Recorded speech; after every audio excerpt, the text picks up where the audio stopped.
ನಮಸ್ತೆ. ಓದ್ತಾ ಇರುವಂತಹ ಪುಸ್ತಕದ ಹೆಸರು ಮ್ಯಾನೇಜ್ಮೆಂಟ್ ಭಗವದ್ಗೀತೆ ಯಶಸ್ಸಿಗೆ ಕೃಷ್ಣನ ಸೂತ್ರಗಳು. ಬರೆದಿರೋದು ಮಹಾಬಲ ಸೀತಾಳಭಾವಿ ಸರ್. ಇವಾಗ ಓದ್ತಾ ಇರುವಂತಹ ಚಾಪ್ಟರು ತುಂಬಾ ಚೆನ್ನಾಗಿದೆ ಆಯ್ತಾ. ಇವತ್ತವರೆಗೂ ನಾವು ಈ ಆಂಗಲ್ ಅಲ್ಲಿ ನೋಡಿರಲ್ಲ, ಇವತ್ತಿಂದ ನೋಡೋಣ.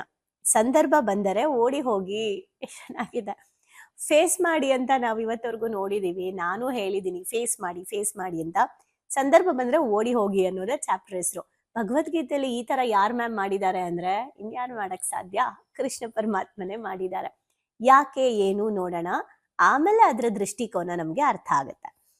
ಎಂತಹದ್ದೇ ಕಷ್ಟ ಬಂದ್ರೂ ನಾಯಕನಾದವನು ಅದಕ್ಕೆ ಬೆನ್ನು ತಿರುಗಿಸಬಾರದು ಅಂತ ಹೇಳಲಾಗತ್ತೆ. ಏನೇ ಬಂದ್ರೂ ಎದುರಿಸ್ಬೇಕು, ಸೋತ್ರೆ ವೀರಾವೇಶದಿಂದ ಸೋಲಬೇಕು ಎಂಬ ಗಿಣಿ ಪಾಠವೂ ಇದೆ. ಆದ್ರೆ ಇದನ್ನು ಕೃಷ್ಣ ಒಪ್ಪೋದೇ ಇಲ್ಲ. ಅವನ ಪ್ರಕಾರ ಸಂದರ್ಭ ಹಾಗೆ ಬಂದರೆ ಪಲಾಯನ ಮಾಡುವುದು ಬುದ್ಧಿವಂತರ ಲಕ್ಷಣ.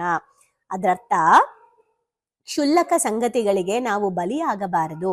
ನಾವು ಮಾಡಬೇಕಾಗಿರುವಂತಹ ಮಹತ್ವದ ಕೆಲಸ ತುಂಬಾ ಇದೆ ಅಂದಾಗ ಚಿಕ್ಕದಕ್ಕೆಲ್ಲ ನಿಂತ್ಕೊಂಡು ಫೈಟ್ ಮಾಡಕ್ ಹೋಗ್ಬಿಡಿ, ಸುಮ್ನೆ ಓಡೋಗ್ಬಿಡಿ, ಅಲ್ಲಿ ಆ ಜಾಗದಿಂದ ಎಸ್ಕೇಪ್ ಆಗ್ಬಿಡಿ ಅಂತ ಕೃಷ್ಣ ಹೇಳ್ತಿರೋದು. ಅಂದ್ರೆ ಚಿಕ್ಕದಕ್ಕೆಲ್ಲ ತಲೆ ಕೆಡ್ಸ್ಕೊಳ್ತಾ ಹೋದ್ರೆ ಲೈಫಲ್ಲಿ ದೊಡ್ಡದನ್ನ ನೀವು ಮಾಡಕ್ಕಾಗಲ್ಲ.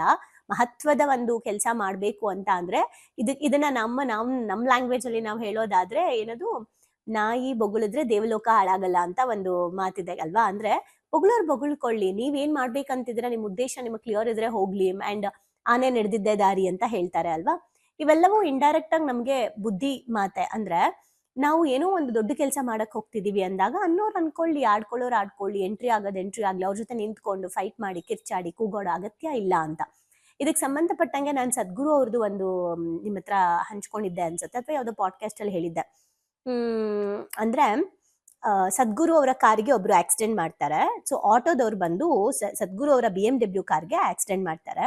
ಡ್ರೈವರ್ ಜಗಳ ಮಾಡಕ್ ಹೋದಾಗ ಸದ್ಗುರು ನಡಿಯಪ್ಪ ರಿಪೇರಿ ಮಾಡಿಸ್ಕೊಳ್ಳೋಣ ಅಂತಾರೆ. ಆಗ ಡ್ರೈವರ್ ಕೇಳ್ತಾರೆ, ಅಲ್ಲ ಸದ್ಗುರುಗಳೇ, ಅವರು ಬಂದ್ ಗುದ್ದಿದ್ರು, ಅಟ್ಲೀಸ್ಟ್ ಅವ್ನಿಗೆ ಬೈಯೋದ್ ಬೇಡ್ವಾ, ಅವನು ಡ್ಯಾಮೇಜ್ ಮಾಡಿದ್ದಾನೆ, ಅವ್ನು ರಿಪೇರಿ ಮಾಡಿಸ್ಕೊಳ್ಳೋದ್ ಬೇಡ್ವಾ ಅಂತ ಡ್ರೈವರ್ ಹೇಳ್ತಾರೆ. ಅದಕ್ಕೆ ಸದ್ಗುರು ಹೇಳ್ತಾರೆ, ಟೈಮ್ ವೇಸ್ಟ್ ಮಾಡೋ ಅಗತ್ಯ ಇಲ್ಲ, ನಡಿ, ಇವಾಗ ಅಲ್ಲಿ ಕಿರ್ಚಿ ಕೂಗಾಡಿ ಮಾಡಿದ್ರು BMWಗೆ ರಿಪೇರಿ ಮಾಡಿಸ್ಕೊಡಕ್ಕೆ ಪಾಪ ಆಟೋ ಡ್ರೈವರ್ ಹತ್ರ ಆಗತ್ತಾ, ಫ್ಯಾಕ್ಟ್ ಯೋಚನೆ ಮಾಡು ಅಂತ ಹೇಳ್ತಾರೆ. ಇನ್ನೊಂದು ಯಾವ್ದೋ BMW ಬಂದ್ ಗುದ್ದಿದ್ರೆ ಆಯ್ತು, ನಿಲ್ಸ್ಬಿಟ್ಟು ಕೇಳ್ಬೋದಿತ್ತು. ಆದ್ರೆ ಗುದ್ದಿರೋದು ಆಟೋ. ಅಂದ್ರೆ ನಾವು ನಮ್ಮ ಜೀವನದಲ್ಲಿ ಯಾರ ಜೊತೆ ಫೈಟ್ ಮಾಡ್ಬೇಕು, ಯಾರ ಜೊತೆ ಫೈಟ್ ಮಾಡಬಾರ್ದು, ಎಲ್ಲಿಂದ ಎಸ್ಕೇಪ್ ಆಗ್ಬೇಕು, ಅವಶ್ಯಕತೆ ಬಂದ್ರೆ ಮಾತ್ರ ನಾವು ಫೈಟ್ ಮಾಡ್ಬೇಕು. ಸುಮ್ನೆ ಫೈಟ್ ಮಾಡೋ ಅಗತ್ಯ ಇಲ್ಲ. ಕೆಲವೊಂದನ್ನ ದೂರ ನಾವೇ ಹೋಗೋದು ಒಳ್ಳೇದು ಅನ್ನೋದನ್ನ ಅಲ್ಲಿ ಸದ್ಗುರು ಅವರಲ್ಲೂ ನಾವ್ ಇದನ್ನ ನೋಡ್ಬೋದು. ಸೇಮ್ ಕೃಷ್ಣನು ಈ ತತ್ವನ ಫಾಲೋ ಮಾಡ್ತಾರೆ. ಮಹತ್ವದ ಕೆಲಸಗಳಿರ್ಬೇಕಾದ್ರೆ ಚಿಕ್ಕದಕ್ಕೆ ಫೈಟ್ ಮಾಡ್ತಾ ಟೈಮ್ ವೇಸ್ಟ್ ಮಾಡಬೇಡಿ. ಅದಕ್ಕೆ ಒಂದು ಎಕ್ಸಾಂಪಲ್ ಕೃಷ್ಣನ ಒಂದು ಲೈಫಲ್ಲಿ ನಡೆದಿರೋದು. ಜರಾಸಂಧ ಅನ್ನೋ ರಾಕ್ಷಸ ಕೃಷ್ಣನನ್ನ ಕೊಲ್ಲೋಕೆ ಬಂದಾಗ, ಕೃಷ್ಣ ಎಷ್ಟು ದೊಡ್ಡ ಸೈನ್ಯ ಆಗಿದ್ರು ಕೂಡ ಅದನ್ನ ಹೊಡೆದು ಸಾಯಿಸಿ ಕೊಲ್ಲೋ ಅಂತಹ ಶಕ್ತಿ ಕೃಷ್ಣನಿಗೆ ಇದ್ರೂ ಸಹ ವೃಂದಾವನದಿಂದ ಕೃಷ್ಣ ಬಚ್ಚಿಕೊಳ್ತಾನೆ, ಓಡ್ ಹೋಗ್ತಾನೆ. ಸೊ ಅವನ್ನ ಏಡಿ ಅಂತಾರೆ, ಓಡೋದ, ನನ್ನ ಕೈಯಿಂದ ತಪ್ಸ್ಕೊಂಡ ಅಂದ್ರೂ ಕೂಡ ಕೃಷ್ಣ ಅದಕ್ಕೆಲ್ಲ ತಲೆನೇ ಕೆಚ್ಕೊಳ್ಳಲ್ಲ. ಯಾಕೆ ಅಂದ್ರೆ ಕೃಷ್ಣ ಏನ್ ಹೇಳ್ತಾರೆ, ರಾತ್ರಿ ಊರ್ ಬಿಟ್ಟು ಓಡಿ ಹೋಗಿ ಅವನೇನು ನಾನೇನ್ ಜರಾಸಂಧನ ಜೊತೆ ಯುದ್ಧ ಮಾಡ್ತೀನಿ ಅಂತ ಮಾತಾ ಕೊಟ್ಟಿದ್ದೆ ಇಲ್ವಲ್ಲ. ತಾನು ಸಿಗದಿದ್ರೆ ಅವನು ಊರಿನವರಿಗೆ ತೊಂದರೆ ಮಾಡಲ್ಲ. ಅಂದ್ರೆ ಅವನು ಕೃಷ್ಣ ಸಿಕ್ಕಿದ್ರೆ ಫೈಟ್ ಮಾಡ್ತಾನೆ, ಫೈಟ್ ಮಾಡಿದ್ರೆ ಅಲ್ಲೆಲ್ಲ ಪ್ರಾಬ್ಲಮ್ ಆಗುತ್ತೆ. ಇಲ್ಲಾಂದ್ರೆ ಬರ್ತಾನೆ, ಹುಡುಕ್ತಾನೆ, ಹೋಗ್ತಾನೆ. ಹಂಗಾಗಿ ತೊಂದ್ರೆ ಮಾಡಲ್ಲ. ಅವನಿಗೆ ಬೇಕಾಗಿದ್ದು ನಾನೊಬ್ಬನೇ ಅನ್ನೋದು ಕೃಷ್ಣಂಗ್ ಗೊತ್ತಿತ್ತು. ಅದಕ್ಕೆ ಜರಾಸಂಧನ ಬಳಗದವರು ಕೃಷ್ಣನನ್ನು ಹೇಡಿ ಅಂತ ಜರದ್ರೂ ಕೂಡ ಕೃಷ್ಣ ತಲೆ ಕೆಡ್ಸ್ಕೊಳ್ಳಿಲ್ಲ. ಸಿಂಪಲ್. ಇದ್ರಲ್ಲಿ ನಾವೇನ್ ಅರ್ಥ ಮಾಡ್ಕೋಬೇಕು, ಸಮ್ಟೈಮ್ಸ್ ನಮ್ಮನ್ನ ಕೆದಕ್ತಾರೆ, ಟ್ರಿಗರ್ ಮಾಡ್ತಾರೆ, ಜಗಳ ಮಾಡೋ ಹಾಗೆ ಮಾಡ್ತಾರೆ. ನಂಗೆ ಕೆಲವ್ರು ಹೇಳ್ತಾರೆ ಗೊತ್ತಾ, ನೀವೆಲ್ರೂ ಹೇಳ್ಬೋದು, ಏನ್ ಗೊತ್ತಾ, ನನಗವನ್ ಕೋಪ ಬರಿಸ್ದ, ನನಗವನ್ ಟ್ರಿಗರ್ ಮಾಡ್ದ, ನನಗವನ್ ಹಂಗ್ ಮಾಡ್ದ, ಅದಕ್ಕೆ ನಾನು ವಾಪಸ್ ಹಂಗ್ ಮಾಡ್ದೆ ಅಂತ. ಅಂದ್ರೆ ನಿಮ್ಮನ್ನ ಟ್ರಿಗರ್ ಮಾಡೋಕೆ ಅವ್ರ ಕೈಲಿ ಆಗುತ್ತೆ ಅಂದ್ರೆ ಅವ್ರು ನಿಮ್ಗಿಂತ ಸ್ಟ್ರಾಂಗ್ ಇದ್ದಾರೆ ಅಂತ ಅರ್ಥ. ಸಿಂಪಲ್ ಅಲ್ವಾ. ನಾನು ನನ್ನ ಮಗನ್ಗೆ, ನಮ್ಮ ಅಣ್ಣನ ಮಗನ್ಗೆ ಹೇಳ್ತಾ ಇರ್ತೇನೆ, ಅವ್ನ್ ನಂಗೆ ಟ್ರಿಗರ್ ಮಾಡ್ದ, ಹಂಗಿದ್ರೆ ನಿನ್ ಟ್ರಿಗರ್ ಪಾಯಿಂಟ್ ಅವನ್ ಕೈಯಲ್ಲಿದೆ ಅಂತ ಆಯ್ತು. ಸೊ ನೀನ್ ಸ್ಟ್ರಾಂಗ್ ಇಲ್ಲ, ನಿನ್ನ ಟ್ರಿಗರ್ ಮಾಡದೆ ಇರೋಕೆ ಆಗಲ್ಲ ಅನ್ನೋಷ್ಟು ಸ್ಟ್ರಾಂಗ್ ಇಲ್ಲ ನೀನು ಅಂತ ಹೇಳ್ತಾ ಇದ್ದ. ಹಂಗೇನೆ ಕೆಲವೊಂದು ಹೌದು, ಮುಂಚೆ ಎಲ್ಲ ನಾನು ಎಷ್ಟೊಂದ್ ಕಡೆ ಹೇಳಿದೀನಿ, ಯಾರಾದ್ರೂ ನಮ್ಗೇನಾದ್ರು ಅಂದ್ರೆ ಅದನ್ನ ತಲೆಯಲ್ಲಿ ಇಟ್ಕೊಂಡ್ಬಿಟ್ಟು ಅಯ್ಯೋ ನಾನು ಹಂಗಲ್ಲ ಅಂತ ಅವ್ರಿಗೆ ಅರ್ಥ ಮಾಡಿಸ್ಬೇಕಪ್ಪ ಅಂತ ತುಂಬಾ ಒದ್ದಾಡ್ತಾ ಇದ್ದೆ ಒಂದ್ ಟೈಮಲ್ಲಿ. ಈಗ ನನ್ ಬಗ್ಗೆ ಗೊತ್ತಿರೋರು ಹೇಗಿದ್ರು ನನ್ ಬಗ್ಗೆ ಕೆಟ್ಟದ್ ಮಾತಾಡಲ್ಲ, ನನ್ ಬಗ್ಗೆ ಗೊತ್ತಿಲ್ದಿರೋರು ನನ್ನೋರು ಅಂತ ಅನ್ಕೊಂಡ್ ಮಾತಾಡ್ತಿದಾರೆ ಅಂದ್ರೆ ಅವ್ರು ಹೇಗಿದ್ರು ನನ್ನವ್ರಲ್ಲ ಅಂದ್ಮೇಲೆ ನಾನು ಯಾಕೆ ತಲೆ ಕೆಡ್ಸ್ಕೋಬೇಕು ಅಲ್ವಾ? ಸೊ ಮಾತಾಡೋರು ಮಾತಾಡ್ಲಿ, ಏನಾದ್ರೂ ಮಾತಾಡ್ಲಿ, ನಾವು ದೊಡ್ಡದಾದಂತಹ ಮಹತ್ವದ ಕೆಲಸ ಇದೆ ನನ್ನ ಲೈಫಲ್ಲಿ ಅಂದ್ರೆ ಚಿಕ್ಕ ಚಿಕ್ಕದಕ್ಕೆಲ್ಲ ಫೈಟ್ ಮಾಡಕ್ ಹೋಗ್ಬಾರ್ದು. ಸುಮ್ನೆ ಕಾಲ್ ಕೆರ್ಕೊಂಡು ಜಗಳ ಮಾಡಕ್ ಹೋಗ್ಬಾರ್ದು. ಆ ಜಗಳ ಮಾಡೋ ಎನರ್ಜಿ, ಜಗಳ ಮಾಡೋ ಟೈಮು, ಇದೆಲ್ಲವೂ ಕೂಡ ನಾವು ಸರಿಯಾಗಿ ಯುಟಿಲೈಸ್ ಮಾಡ್ಕೊಂಡು ನಮ್ಮ ಲೈಫಲ್ಲಿ ಎಲ್ಲೋ ಬೆಳಿತೀವಿ. ಈಗ ನೀವು ಯೋಚನೆ ಮಾಡಿ, ನಿಮ್ಮ ಲೈಫಲ್ಲಿ ಅನಾವಶ್ಯಕವಾಗಿ ಏನನ್ನಾದ್ರೂ ಮೈಮೇಲೆ ಹಾಕೊಂಡು ಜಗಳ ಮಾಡ್ತಾ ಇದ್ದೀರಾ, ಅಥವಾ ಮಾಡ್ತಾ ಇದ್ದೆ ಮ್ಯಾಮ್, ಚಿಕ್ಕದಕ್ಕೂ ಫೈಟ್ ಮಾಡ್ತಾ ಇದ್ದೆ, ಇವಾಗ ನನ್ನ ಪಾಡಿಗೆ ನಾನು ದೂರ ಹೋಗ್ಬಿಡ್ತೀನಿ, ಅದರಿಂದ ನೆಮ್ಮದಿ ಸಿಕ್ಕಿದೆ ಅನ್ನೋದಾದ್ರೆ ಕಮೆಂಟ್ ಮಾಡಿ. ತುಂಬಾ ಜನಕ್ಕೆ ಅದರಿಂದ ಆನ್ಸರ್ ಸಿಗುತ್ತೆ. ಅಂಡ್ ಇವತ್ತಿನ ಚಾಪ್ಟರ್ ಅಲ್ಲಿ ನಿಮ್ಗೆ ಏನ್ ಅರ್ಥ ಆಯ್ತು? ಕೃಷ್ಣ ಹೇಳಿರೋ ಪ್ರಕಾರ ಸಂದರ್ಭ ಬಂದ್ರೆ ಓಡ್ ಹೋಗಿ, ಎಸ್ಕೇಪ್ ಅಲ್ಲ ಅದು, ಅವಶ್ಯಕತೆ ಇಲ್ಲ ಅಂತ. ಆಯ್ತಾ? ಹೇಡಿ ಅಂತಾನೂ ಅಲ್ಲ, ಹೇಡಿ ಅಂತ ಅವ್ರು ಹೇಳಿದ್ರು ನಾವು ತಲೆ ಕೆಡ್ಸ್ಕೊಳ್ಳೋ ಅಗತ್ಯ ಇಲ್ಲ ಅಲ್ವಾ? ನೀನು ಗಂಡ್ಸಾಗಿದ್ರೆ ಬಾ, ನೀನ್ ಹೇಡಿ, ನೀನು ಧೈರ್ಯ ಇದ್ರೆ ತೋರ್ಸು ಅಂದ ತಕ್ಷಣ ತೋರ್ಸೋ ಅಗತ್ಯ ಇಲ್ಲ. ಇದಕ್ಕೊಂದು ಚಿಕ್ಕ ಎಕ್ಸಾಂಪಲ್ ಕೊಡ್ತೀನಿ. ನನ್ ಮಗಂದಾಯ್ತಾ, ನಂಗೆ ತುಂಬಾ ನಗು ಬಂತು. ಅವಾಗ ನಾ ಅನ್ಕೊಂಡೆ, ಇವನು ಪಕ್ಕ ಇದಾನಪ್ಪ ಅಂತ. ಏನು ಅಂತ ಅಂದ್ರೆ, ನಾವೊಂದ್ ಪ್ಲೇಸ್ಗೆ ಹೋಗಿದ್ವಿ, ಅಲ್ಲಿ ನೀರು ಐಸ್ ವಾಟರ್ ತರ ಇರುತ್ತೆ.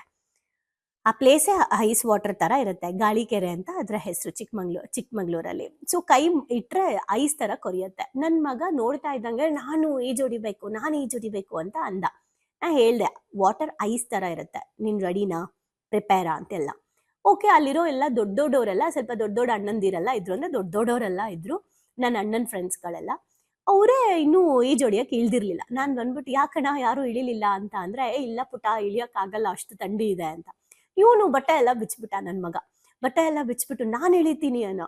ನಿಜವಾಗ್ಲೂ ಇಳಿತೀಯನೋ? ಹಾ, ನಾನ್ ಇಳಿತೀನಿ, ನಾನ್ ತಲೆನೇ ಕೆಡ್ಸ್ಕೊಳಲ್ಲ, ಇಳಿತೀನಿ ಅಂದ. ಎಲ್ರು ಇಳಿತಾನ ಅಂದ್ರು, ನಂಗೂ ಗೊತ್ತಿಲ್ಲ, ಏನೋ ರೆಡಿ ಆಗ್ತಿದ್ದಾನೆ ಅಂತ ನಾನಂದ. ಆಮೇಲೆ ಆಯ್ತು, ನಾನು ನಿಂಗೆ ಚಾಲೆಂಜ್ ಕೊಡ್ತೀನಿ, ನೀನ್ ಇಳಿದ್ರೆ 500 ರೂಪಾಯಿ ಕೊಡ್ತೀವಿ. ಇವ್ನಿಗೆ 500 ರೂಪಾಯಿ ಅಂದ್ರೆ ಗೊತ್ತಿಲ್ಲ. ಇಳಿದ್ರೆ 500 ರೂಪಾಯಿ ಕೊಡ್ತೀನಿ ಅಂತ ಅಂದಿದ್ದಕ್ಕೆ ಇವನು, ನಾನು ಇಳಿತೀನಿ, ನಾನು ಹೋಗದೆ ಈಜೊಡಿಯೋದೆ ಅಂತ ಅನ್ಬಿಟ್ಟು ಹೋದ. ಹತ್ರ ಹೋಗಿ ಕಾಲಿಟ್ಟ, ಈಸ್ ತರ ಕೊರಿಯಕ್ ಸ್ಟಾರ್ಟ್ ಆಯ್ತು. ವಾಪಸ್ ಬಂದ್ಬಿಟ್ಟು ಫುಲ್ ನಡ್ಕೊಂಡು, ನಾನು ಹೋಗಲ್ಲ ಅನ್ನಕ್ ಶುರು ಮಾಡ್ದ. ಅಲ್ಲಿರೋರು ಎಲ್ಲರೂ ಜೋರಾಗಿ ನಕ್ಬಿಟ್ಟು ಅವನ್ಗೆ, ಏನು ಇವಾಗ ತಾನೆ ಬಟ್ಟೆ ಎಲ್ಲ ಬಿಚ್ಬಿಟ್ಟು ನಾನು ಹೋಗಿ ಈಜೊಡ್ದ್ಬಿಡ್ತೀನಿ ಹಂಗೆ ಹಿಂಗೆ ಅಂದೆ. ಚಾಲೆಂಜ್ ಅಂದಿದ್ದಕ್ಕೆ, ಹ್ಞೂ ಚಾಲೆಂಜು ಅಂತ ಅಂದೆ. ನಾನು ತೋರಿಸ್ತೀನಿ ಅಂದೆ, ವಾಪಸ್ ಬಂದ್ಬಿಟ್ಟೆ ನೀನು, ಹಂಗೆ ಹಿಂಗೆ, ನಿಂಗೆ ಅವಮಾನ ಆಗ್ಲಿಲ್ವಾ ಇವಾಗ? ನಾನು ನಾಳೆ ಪೇಪರ್ಗೆ ಹಾಕಿಸ್ತೀನಿ, ನೀನು ಈ ತರ ಈಜೊಡಿತೀನಿ ಅಂತ ಹೋಗಿ ಆಚೆ ಬಂದ್ಬಿಟ್ಟ ಅಂತ ಅಲ್ಲಿರೋರೆಲ್ಲ ಹೇಳ್ತಾ ಇದ್ರು. ಅವ್ನು ಎಷ್ಟು ಚೆನ್ನಾಗಿ ಆನ್ಸರ್ ಹೇಳ್ದ ಗೊತ್ತಾ? ಅಯ್ಯೋ ಹಾಕೊಳ್ರಿ, ನನ್ಗೇನಾಗ್ಬೇಕು ಹಾಕೊಳ್ರಿ ಅಂದ. ಚಿನ್ನಿ, ನಿಂಗೆ ಈ ತರ ಮಾಡ್ತೀನಿ ಅಂತ ಹೋಗ್ಬಿಟ್ಟು ಆಚೆ ಬಂದಲ್ಲಿ ನಿಂಗೆ ಅವಮಾನ ಆಗ್ಲಿ? ಇಲ್ಲಪ್ಪ, ಆಗತ್ತೆ ಅನ್ಕೊಂಡೆ, ಆಗ್ಲಿಲ್ಲ, ಬಂದೆ, ಅದಕ್ಕೆ ಯಾಕೆ ತಲೆ ಕೆಡ್ಸ್ಕೊಬೇಕು, ಅವ್ರು ಹಾಕ್ಸ್ಕೊಳ್ಳಿ ಬಿಡಿ ಪೇಪರ್ಗೆ ಅನ್ಬಿಟ್ಟು ಇವನ್ ಪಾಡಿಗೆ ಇವನ್ ಹೊಟ್ಬಿಟ್ಟ.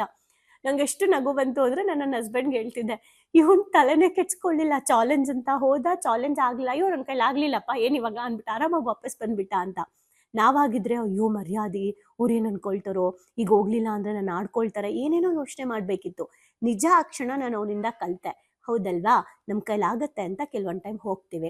ಆಗದೆ ಇದ್ದಾಗ, ಅಯ್ಯೋ ಆಗ್ತಾ ಇಲ್ಲ ಅಂತ ಅಂದ್ರೂ ಕೂಡ ಅದನ್ನ ಹೇಳ್ಬಿಟ್ಟಿದೀವಲ್ಲ ಅಂತ ತೋರ್ಸ್ಕೊಳಕ್ಕೋಸ್ಕರ ಎಷ್ಟೋ ಸಲ ಲೈಫಲ್ಲಿ ಒಂದು ಸಫರಿಂಗ್ ಅಲ್ಲಿ ಸಿಗಾಕೊಂಡ್ಬಿಟ್ಟು ಮಧ್ಯದಲ್ಲಿ ಸಿಗಾಕೊಂಡ್ಬಿಡ್ತೀವಿ, ಹೇಳ್ಬಿಟ್ಟಿದೀವಲ್ಲ ಅಂತ.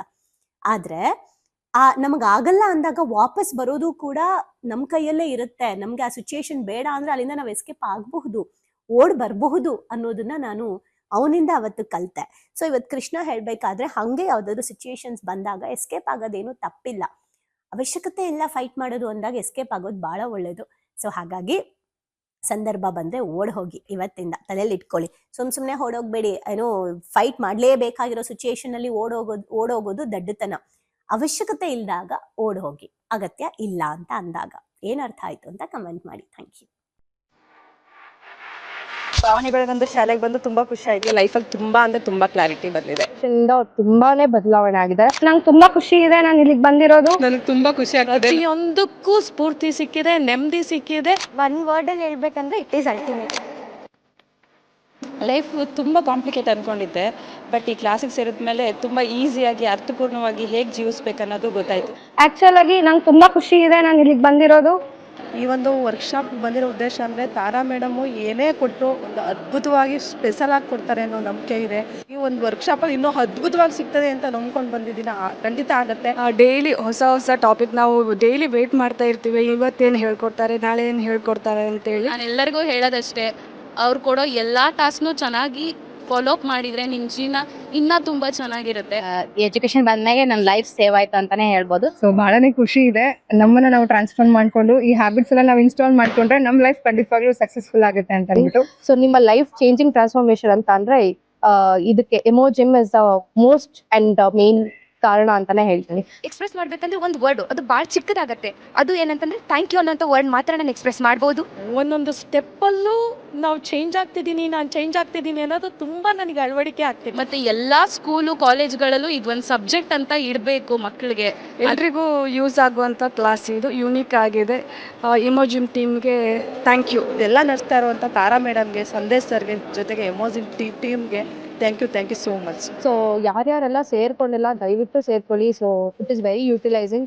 ಲೈಫ್ ಲಾಂಗ್ ಯಾರಿಗಾದ್ರೂ ಚಿರಋಣಿಯಾಗಿರ್ತೀವಿ ಅಂದರೆ ಅದು ಸಂದೇಶನ ಮತ್ತು ತಾರಾ ಮ್ಯಾಮ್. ಸೊ ಬನ್ನಿ ಪಾವನಿಗಳಿಗೊಂದು ಶಾಲೆನ ಎಂಟರ್ ಆಗಿ ಅದನ್ನ ಫೀಲ್ ಮಾಡಿ. ಅಂದರೆ ರಿಕ್ವೆಸ್ಟ್ ಮಾಡ್ಕೊತಿದ್ದೀನಿ ನಿಮಗೆ, ಇದರಿಂದ ಲಾಸ್ ಆಗೋದಂತೂ ಏನೂ ಇಲ್ಲ, ಬಟ್ ಲೈಫಲ್ಲಿ ತುಂಬಾನೇ ಪಡ್ಕೊತೀನಿ ನಾನು. ಅದಕ್ಕೆ ನಾನು ಶೋರ್ ಗ್ಯಾರಂಟಿ ಕೊಡ್ತೀನಿ ನಾನು.